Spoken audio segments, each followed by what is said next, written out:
Ya, ketemu lagi dengan saya Rizky Prabowo. Kali ini kita akan membahas terkait dengan debugging dalam pemrograman terstruktur, yaitu berfokus pada bahasa pemrograman C++. Nah, debugging ini bisa digunakan untuk seluruh bahasa pemrograman dan caranya pun masing-masing. Tapi secara umum tetap sama, yaitu nanti ada bagian strategi dalam menggunakan debugging. Oke, kita mulai dari definisi dulu. Apa sih debugging? Nah, debugging yaitu suatu proses menemukan dan mengurangi jumlah bug atau cacat dalam program komputer, terutama program komputer yang kita buat sendiri. Nah, ini biasanya untuk mengidentifikasi awal, di mana sih letak kesalahan yang kita lakukan dalam membuat program. Debugging ini dilakukan oleh programmer untuk awal pengecekan dari sebuah program atau kebenaran dari sebuah program gitu ya. Nah, ini biasanya disebabkan oleh error, dan errornya itu selain dari sintak error.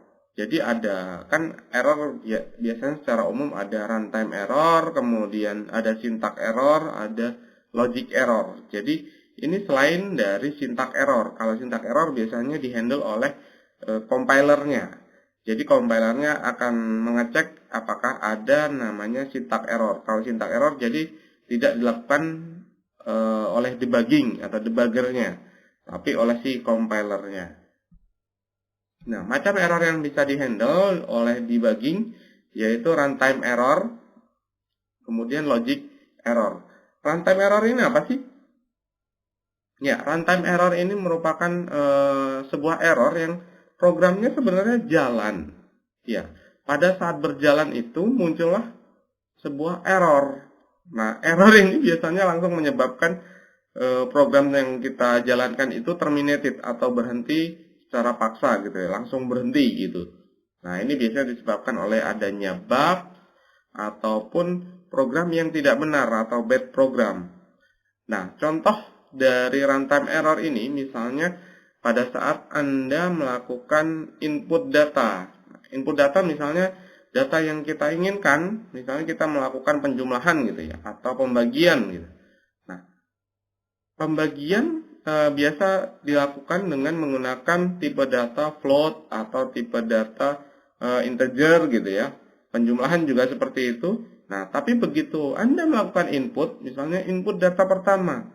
Nah, data pertama yang Anda inputkan itu berupa string atau karakter gitu. Nah, bagaimana karakter bisa dioperasikan? Itu menyebabkan adanya error. Nah, itu disebut sebagai runtime error atau error yang berjalan, error yang muncul pada saat program berjalan. Nah, selain itu juga bisa dikarenakan oleh hardware atau software problem. Selanjutnya kita bahas terkait dengan logic error. Apa sih logic error? Ini sama dengan runtime error. Programnya jalan, jadi sehat walafiat pada saat pertama kali dijalankan gitu ya programnya, dia jalan sehat, tetapi tidak benar. Benarnya ini gimana? Misalnya kita menginginkan suatu program itu melakukan penjumlahan, misalnya, tetapi hasilnya kok tidak sesuai dengan ekspektasi kita. Misalnya 5 ditambah 6. Keinginan kita, ya hasilnya 11. Tapi ternyata berbeda. Hasil yang dikeluarkan itu berbeda. Jadi tidak sesuai dengan ekspektasi, dan ini biasanya dikarenakan oleh adanya kesalahan algoritma. Nah, logic error ini yang sering muncul biasanya infinite loop atau looping tak terbatas gitu ya. Kemudian adanya kesalahan operator, itu juga merupakan salah satu logic error. Kemudian array terlalu besar juga merupakan salah satu bagian dari logic error. Kemudian apa sih bedanya testing dengan debugging? Nah, kalau kita melakukan testing ini biasanya untuk mengidentifikasi permasalahan sebelum program dipakai. Ini hanya menunjukkan program ini berjalan atau tidak, atau program ini bisa diterima atau tidak. Nah, pada saat testing, dia tidak menunjukkan errornya itu terletak di sebelah mana. Kalau misalnya ada errornya di sebelah mana itu tidak tahu, hanya dia error gitu. Nah, kalau debugging ini gunanya untuk mengidentifikasi di mana letak errornya atau letak kesalahan dari program yang kita pakai atau yang kita gunakan. Cara penyelesaiannya, ya, hal yang paling penting pada saat Anda ingin melakukan coding, yaitu mengerti algoritmanya terlebih dahulu. Kalau misalnya Anda belum mengerti algoritmanya, jangan coba-coba memulai untuk coding. Nanti adanya error aja di situ.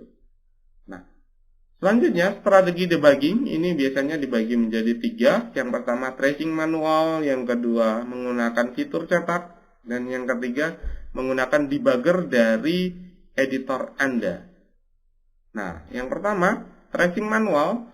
Tracing manual ini kita membaca program gitu ya.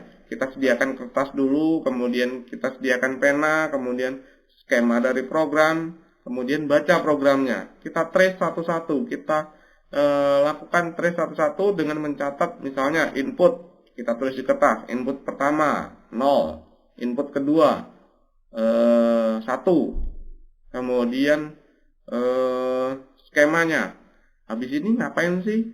Oh, ternyata melakukan penjumlahan. Oh, penjumlahan ini harusnya menggunakan operator plus. Oke, plus operatornya. Kemudian outputnya seperti apa sih? Nah, itu contoh tracing manual. Kemudian bantuan cetak. Bantuan cetak ini menggunakan perintah cetak. Sebenarnya ini sederhana sih, hanya strategi saja. Misalnya di baris 16, 17, 18, 19, di antara itu kita lakukan perintah cetak. Cetak hasil dari input, atau lakukan cetak. Cetak A, cetak B, dan seterusnya. Kemudian ini biasanya digunakan untuk mengetahui posisi program bekerja. Jadi sampai di mana sih program itu bekerja. Kalau misalnya berada di baris 18, tetapi masih tetap bekerja, berarti errornya tidak di situ. Kita pindahkan perintah cetaknya itu ke baris-baris selanjutnya. Nah, ini mengindikasikan letak kesalahannya. Jadi dengan adanya fitur cetak, itu nanti bisa mengidentifikasi letak kesalahan kita itu ada di baris nomor berapa. Nah, sesuaikan perintah cetak dengan masing-masing bahasa. Kalau kita menggunakan bahasa C++ ini ya, bisa menggunakan printf atau bisa menggunakan cout gitu ya, bisa aja. Kemudian yang ketiga menggunakan debugger. Ini biasanya fitur dari editor Anda sendiri. Nah, setiap editor itu masing-masing caranya ya. Yang pertama bisa menggunakan breakpoint. Ini bantuan pada saat menggunakan fitur debugger itu sendiri. Yang kemudian lakukan debug, program berjalan, kemudian cek step by step-nya. Kemudian lihat outputnya seperti apa. Nah, itu yang akan terlihat atau yang akan mengindikasikan di mana sih letak kesalahannya. Ini mirip dengan tracing manual sebenarnya, hanya saja ini dilakukan by system. Terima kasih. Untuk selanjutnya saya akan demokan terkait bagaimana cara menggunakan debugger yang ada di Blacksheet Dev C++. Oke. Seperti ini kita masuk ke Dev C++-nya dulu. Di sini saya sudah sediakan sebuah program yang salah atau yang sengaja saya buat salah menggunakan tipe kesalahan yang logic error gitu ya. Nah, ini yang pertama ada fungsi penjumlahan, kemudian ada fungsi utama, di sini input dan pemanggilan dari penjumlahan itu sendiri. Oke.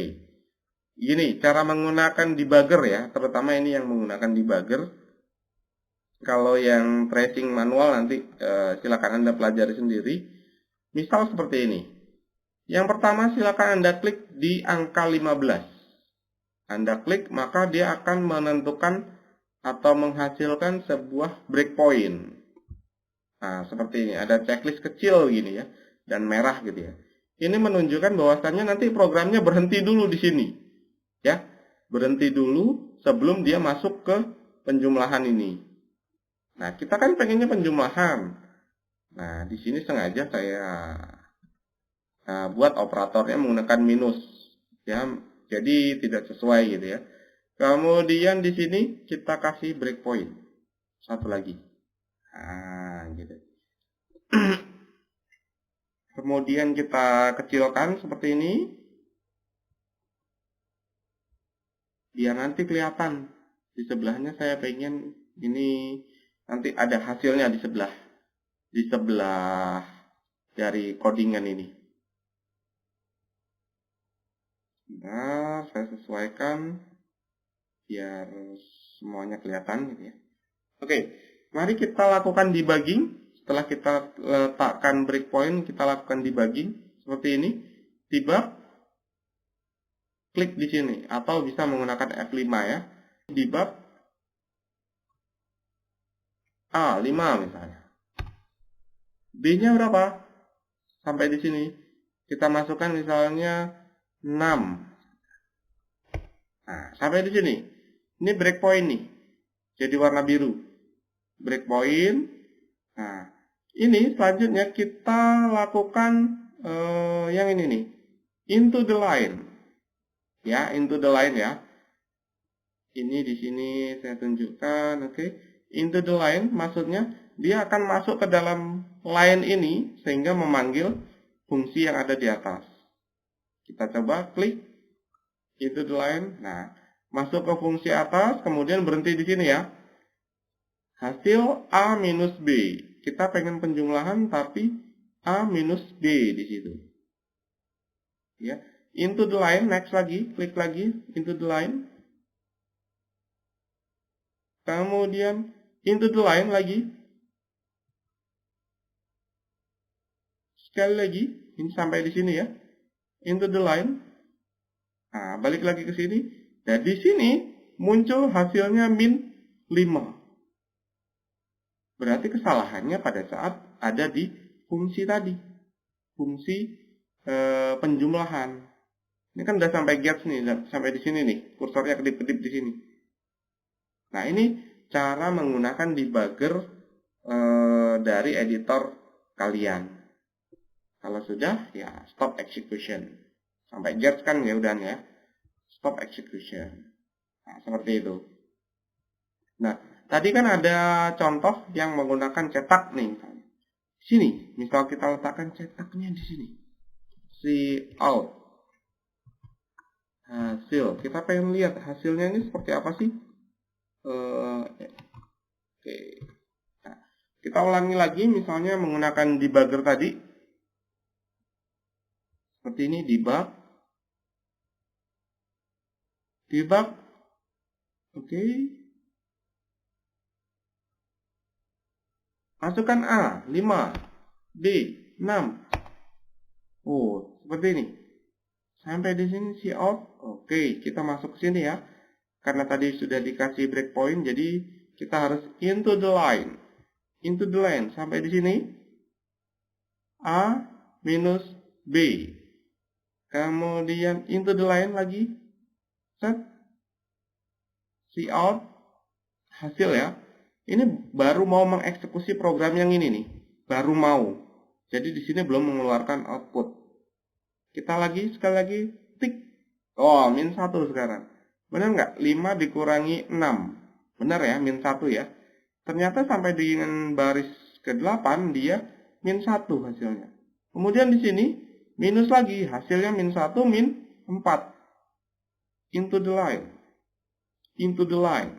Nah, baru dia min 5. Oh, ternyata ini 2 kali kesalahan. Oh, 3 kali kesalahan. Yang pertama operator, yang kedua sudah sampai di sini udah benar nih. Hasilnya min 1. Kalau udah benar. Iya, sesuai dengan yang pertama. Ternyata waktu return dikurangi lagi. Jadi salah lagi ya. Oke. Yap, itu step by step contoh menggunakan debugger miliknya Dev C++. Oke, sampai di sini dulu pertemuan kita. Sampai ketemu di video selanjutnya. See you!